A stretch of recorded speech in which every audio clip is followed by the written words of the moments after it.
Okay, so here we are. This is the bridge over the Green River Gorge in Black Diamond, Washington. That's the name of the city.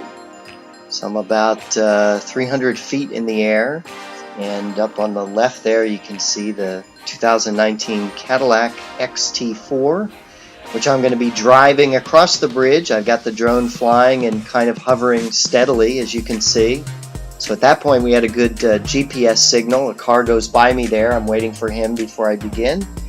And had the RealSense on, but I've had some errors with it. And for some reason it wouldn't enter the watch me, follow me mode. It said disabled. It wouldn't do that, and I should have not flown. But then we start moving and I'm approaching the bridge there. You can see kind of at the bottom of the frame is the bridge, and turning around, it's doing that on its own, so maybe it is kind of catching the watch me, follow me. Then I'm waiting for a light to go on the one-lane bridge. You can see the bridge on the right there. And as I go across, I'm moving the drone, thinking I'm okay with the RealSense, and then, oh no, oh that hurts, and it tumbles down 200 feet to the ground and cracks the lens when it hits. So the good part is, so to speak, if you look in the center of the frame on the left side, through all the bushes, kind of to the right of the light area, you'll see two vertical lines and a small horizontal line. And that is the railing of the bridge. So I was still getting a signal from the camera. It was still recording at this point.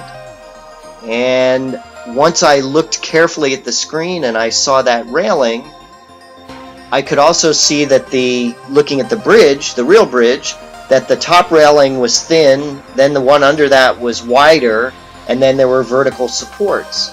So that actually showed me the orientation, and when I realized that I could see it kind of straight on, I knew that the drone had to be at the same height as the railing of the bridge. That's when we began to look right along that sight line of the railing. And also about that same time, we began to hear the beeping of the drone. And through the beeping and kind of knowing that it was on that same altitude or level, we fortunately saw it on a hillside right next to a trail that leads to a hiking trail that goes along the river. A couple feet more in one direction, and it would have fallen off the side of a steep hill right into the river. So again, this is the Green River Gorge Bridge. The Green River Gorge Bridge was built in 1915, and it's 150 feet above the river. That's why I thought it would make an amazing shot if the drone was up 300 feet and the bridge already is up 150 feet. But it was not meant to be.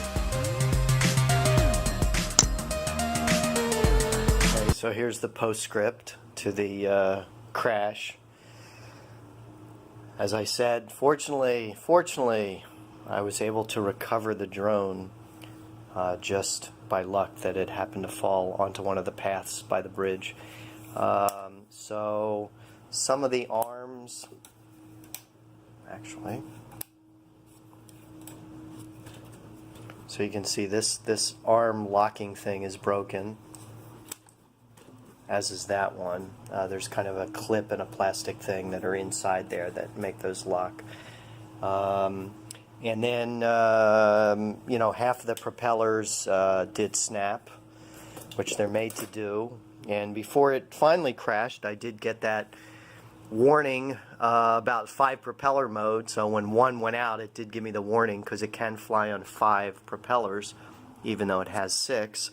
And then you can see that the camera housing kind of popped out here out of its support. And then the biggest issue is you can see it cracked the lens right there. The SD card was intact, that's inside. obviously, because I showed you the footage. So that was the damage. The landing gear seems okay, and then there's a little bit of dirt and things like that where it hit the ground. And this is the front where it has the RealSense, and again, the RealSense kind of failed me there, unfortunately. Okay, so that's the aftermath of the Typhoon H crash. And again, just really glad that I was just able to recover it.